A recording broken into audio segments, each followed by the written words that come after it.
বন্ধুরা, আমি মধুমিতা মধুস কিচেন থেকে আজকে একটা অন্যরকম রান্না তোমাদের দেখাচ্ছি। এটা হলো চিকেনটাকে এরকম লম্বা লম্বা করে কেটে নিয়েছি। কি বানাবো জানো? Chicken popcorn. এই দেখো, এরকম একটু লম্বা লম্বা করে কাটতে হবে। কুচি কুচি করে কাটলে তো কিমা হয়ে যাবে। একটু পপকর্ন যেরকম হয় সেরকম রান্নাটা করব। এই যে চিকেন পপকর্ন, এর মধ্যে কী কী দেবো সেটা তোমাদের দেখাই।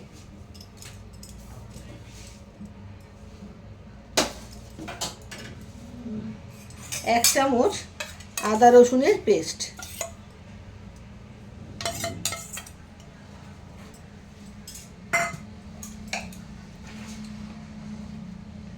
তোমরা যেরকম ঝাল খাবে সেই মতো কিন্তু লঙ্কার গুঁড়ো দেবে।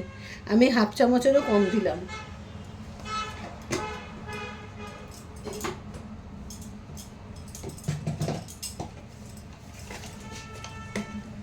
হাফ চামচ গোলমরিচ গুঁড়ো, দেখতে সুন্দর হবে ভাজাটা পপকর্নটা, সেজন্য একটু 1/2 চামচ কাশ্মীরি লঙ্কার গুঁড়ো,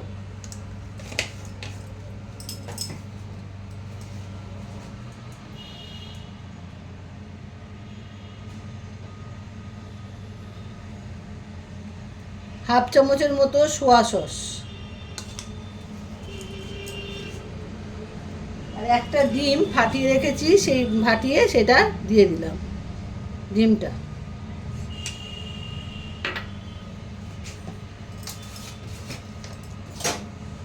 1 চামচ কর্নফ্লাওয়ার, যেরকম মাংস হবে সেই বুঝে কর্নফ্লাওয়ারটা দেবে। এটা আমি 1 চামচ দিলাম।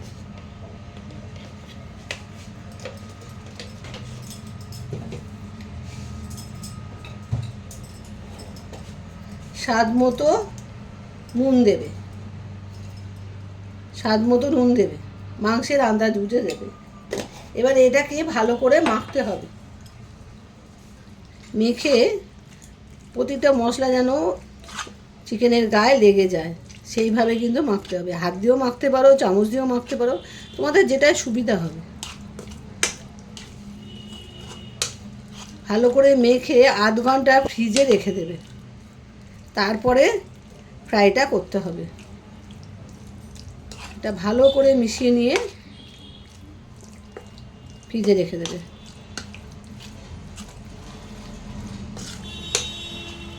এটা যতটা থাকবে তত ভালো কিন্তু খেতে হবে।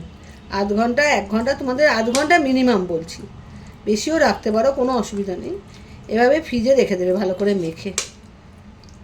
আমিও এবার মেখে রাখলাম, আবার 1/2 ঘন্টা বাদে তোমাদের দেখাবো। এটা এখন ফ্রিজে রেখে দেবো। চিকেন পপকর্ন বানানোর জন্য আমি তোমাদের দেখিয়েছিলাম না, ম্যারিনেট করতে হবে মাংসটা। 1/2 ঘন্টা বাদে তোমাদের আবার দেখাচ্ছি। একটা বাটি নিয়েছি, বাটির মধ্যে এটাকে পাশে রেখে দিয়েছি, ফ্রিজ থেকে বের করে রেখেছি 10 মিনিট রেখে তারপর তোমাদের দেখাচ্ছি। একটু ঠান্ডাটা কাটিয়ে নিতে হবে।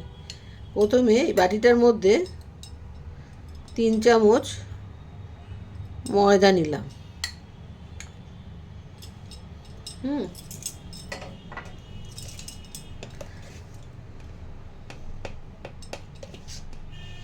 তিন চামচ কর্নফ্লাওয়ার দিচ্ছি,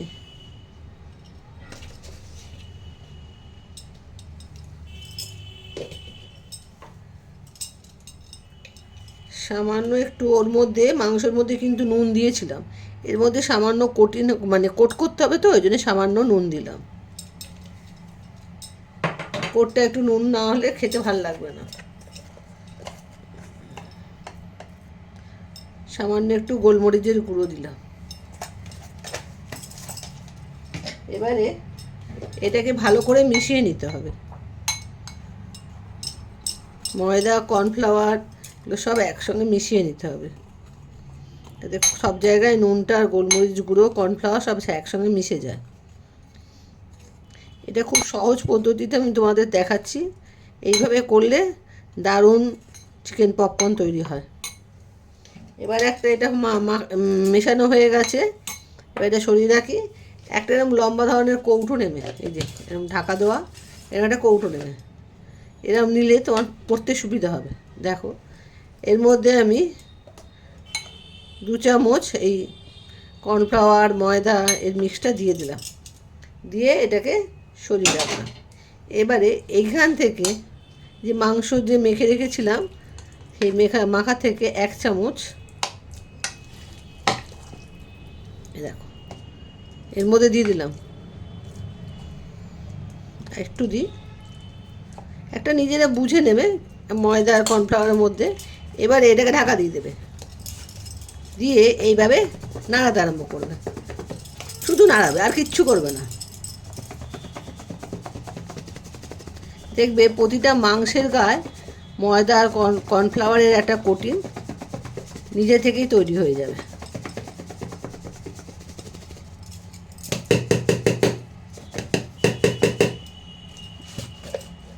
এই দেখো, দেখতে পাচ্ছ ভেতরটা? এবারে আমি এইগুলোকে আস্তে আস্তে তুলে নেব, হাত দিয়েই তুলে নিচ্ছি ঝেড়ে ঝেড়ে একটা থালার মধ্যে। এই দেখো প্রতিটা মাংসের গায়ে দেখো কি সুন্দর কোটিং তৈরি হয়েছে। এটা কিন্তু হাত দিয়ে করলে এত সুন্দর হবে না। এই দেখো ঝেড়ে নেবে ময়দাটা, ঝেড়ে নিয়ে এভাবে তুলে নেবে।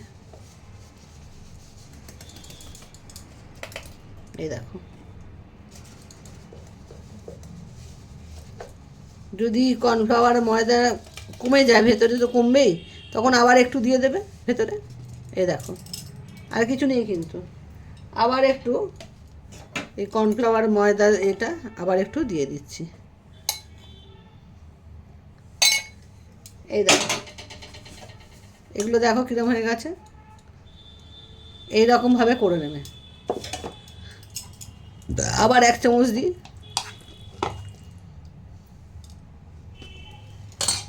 দিয়ে আবার ঢাকা দিলাম, দিয়ে আবার নাড়াতে আরম্ভ করলাম। খুব তাড়াতাড়ি হয়ে যায় আর প্রতিটা মাংসের গায়ে ভালো করে কোটিং তৈরি সৃষ্টি লেগে যায়। ময়দা আর কর্নফ্লাওয়ারের লেয়ারটা ভালো মতো লেগে যায়। ভালো করে নাড়াবে, মুখটা চেপে ধরে রাখবে, নাহলে খুলে পড়ে যাবে।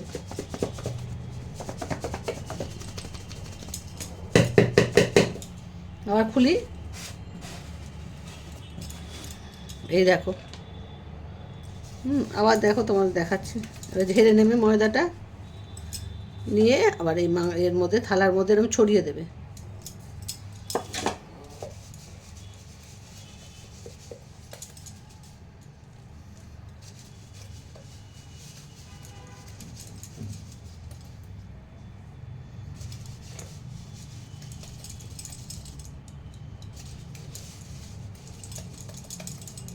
এই দেখো, এই দেখো তোমার দেখাই, এই দেখো কি সুন্দর তৈরি হয়ে গেছে।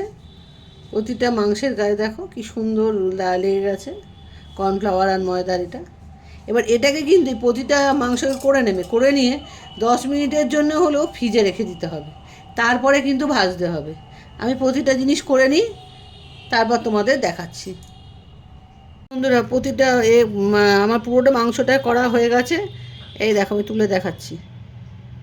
প্রতিটা মাংসের গায়ে দেখো কোনো জায়গায় ফাঁকা নেই, প্রতিটা জায়গা ভালো করে কোট হয়ে গেছে দেখো।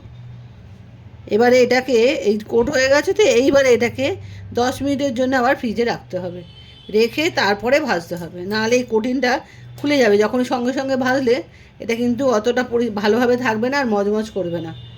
এটাকে আমি 10 মিনিটের জন্য ফ্রিজে রাখছি, তারপর তোমাদের আবার ভাজবো যখন দেখাবো।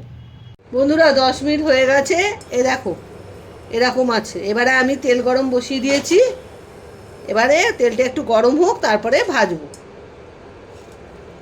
তেলটা এখনও গরম হয়নি, একটু গরম হয়ে যাক। বন্ধুরা তেলটা গরম হয়ে গেছে, এবারে আমি আস্তে আস্তে ছেড়ে দিচ্ছি। এ দেখো একটু টেম্পারেচারটা কমিয়ে দেবে, কমিয়ে দিয়ে ভাজাটা ভাজবে, তাহলে দেবে খুব মচমচে করে ভাজাটা চিকেনগুলো ভাজা হয়ে যাবে।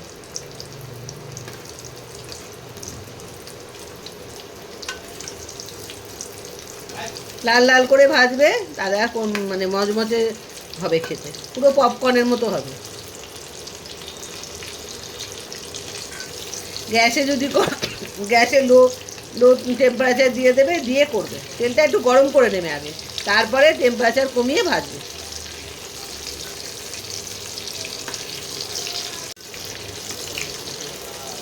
এই দেখো লাল লাল করে ভাজা হচ্ছে,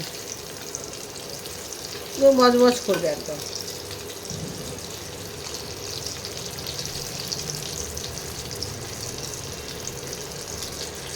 এইবারে এইবারে নামিয়ে নেব। এই দেখো লাল লাল করে ভাজা হয়েছে।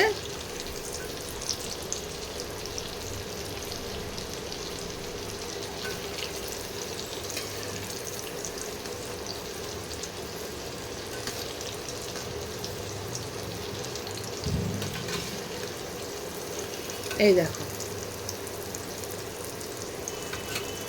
এই দেখো এরকমভাবে ভাজতে হবে। আর তোমরা যদি এর থেকেও বেশি লাল করতে চাও তাহলেও কোনো অসুবিধা নেই, আরও লাল করে দেবে, কেননা ঠান্ডা হলে একটু আরও বেশি লাল হয়ে যাবে।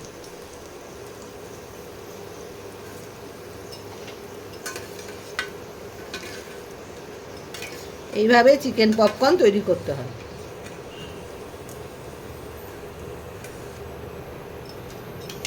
আবার কিছুটা ছেড়ে দিই।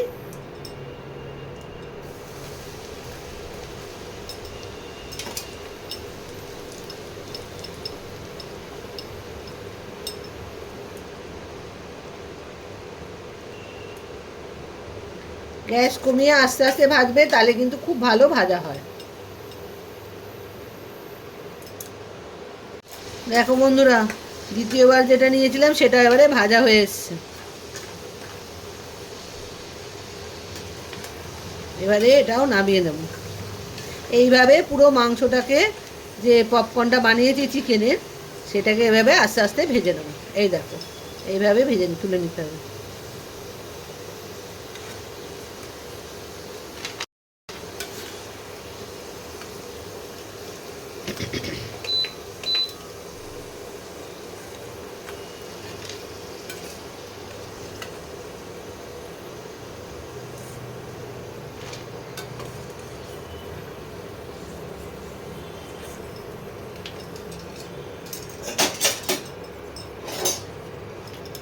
এই দেখো কিরকম কড়কড় করে আওয়াজ হচ্ছে, দেখো বুঝতে পারছো?